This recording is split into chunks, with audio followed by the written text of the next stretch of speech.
볼게요. 수투 이제 일부에 해당하는 거에서 이거 정도는 체크하자라고 하는 것만 볼게요.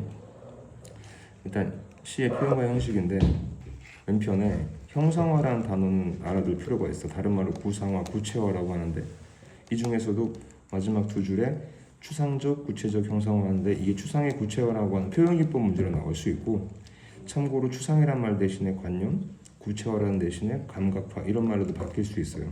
예를 들면 뭐 푸른 추억 이러면 추억은 관념이고 푸른은 시각인 거니까 관념은 시각화 이렇게 나올 수도 있지. 그리고 표현 효과 면에서 다른 말로 하면 얘는 시의 삼요소야. 근데 리듬은 운율에 관련된 거고 함축성은 정서에 관련된 거고, 난 이 중에서 제일 중요하다고 보는 게 연상이야. 시는 상상이 아니라 연상이라고 했죠. 근데 많은 사람들이 시는 이렇게 볼 수 있지 않아요? 말한단 말이야. 이게 상상하는 거야. 그러면 안 돼. 시는 연상해야 돼. 연상의 핵심은 비유가 되는 거고. 그리고 참고로 연상에서는 이제 심상이라고 하는 게 나오게 되는 거고, 그 심상을 구체화시키는 게 감각적 이미지예요. 감각적 이미지. 그래서 표현상 특징 문제에 거의 빠지지 않잖아 이게. 그럼 시 3요소 관련된 문제거든. 시 3요소가 뭐냐라고 묻는 거는 뭐 중학교스럽지만 사실 문제가 나오고 있다는 사실은 이 코어에서 있다는 걸 알아둘 필요가 있다는 거지. 자, 그다음 이제 시의 내용 측면인데 화자 정서 얘기하는 파트에서 핵심되는 부분은 정서, 시적 대상 상황, 화자 태도, 긍정, 부정, 통상적인 거잖아. 그다음에 지배적 정서, 태도, 시적 대상 상황. 근데 이거를 한 큐로 얘기하면 우리의 컨셉으로 설명할 수 있는 거지. 시에서 항상 상수, 변수 신경 쓰라고 했잖아. 상수는 시적 화자, 시적 대상, 정서 반드시 있다는 거다. 화자가 대상에 대해서 어떤 인식과 태도, 쉬운 말로 어떤 생각을 하느냐다. 근데 변수, 처지 상황에 따라서 동일한 대상에 대해서도 달라질 수 있다, 생각이. 우리 정서는 긍정, 부정 이렇게 얘기하는데 이럴 수도 있지 않아요? 좋은 거 아니에요? 이렇게 하면 안 된다. 지향성을 기준으로 삼자. 쉬운 말로 원하는 거다. 원한다? 그럼 포지티브, 긍정이다. 원하지 않는다? 그럼 네거티브다. 이렇게 정리할 수 있는 거지. 그래서 뭐 긍정이다, 부정이다, 좋은 단어, 나쁜 느낌 이렇게 가면 안 돼요. 시우는 외우면 안 돼. 기준은 지향성이야. 이걸로 가야 돼요. 이걸로. 그 다음에 내려와서 뭐 소재의 함축적 의미와도 작품 내외적 맥락하는데, 다른 말로 하면 작품 감상법이야. 뒤에 가서 다시 설명할게요. 이거는.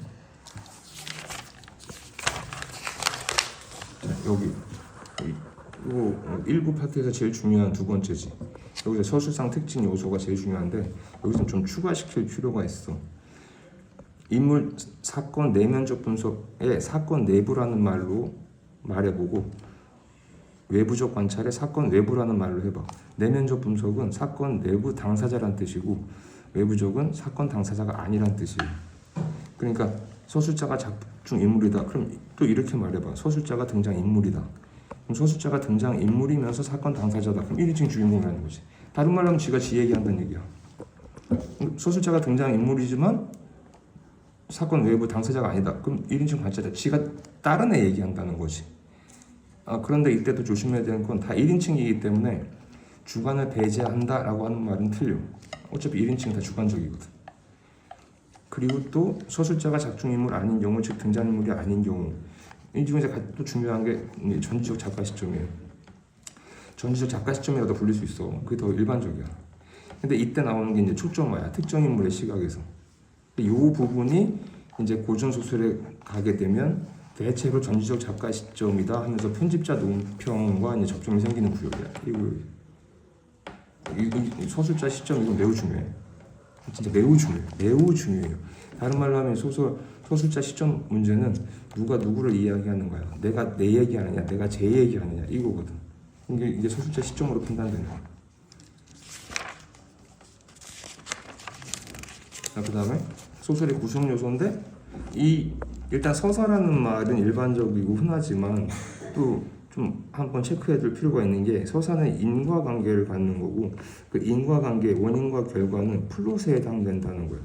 뭐 이게 플롯이냐 스토리냐 이걸 구별하라는 말은 나오진 않지만 이 말이 왜 체크해둘 필요가 있냐면 이 인과관계를 의도적으로 결핍시킬 때가 있거든. 그때 나오는 서술상 특징 문제의 말이 의식의 흐름기법, 자유현상기법, 자동기술법 이렇게 돼요.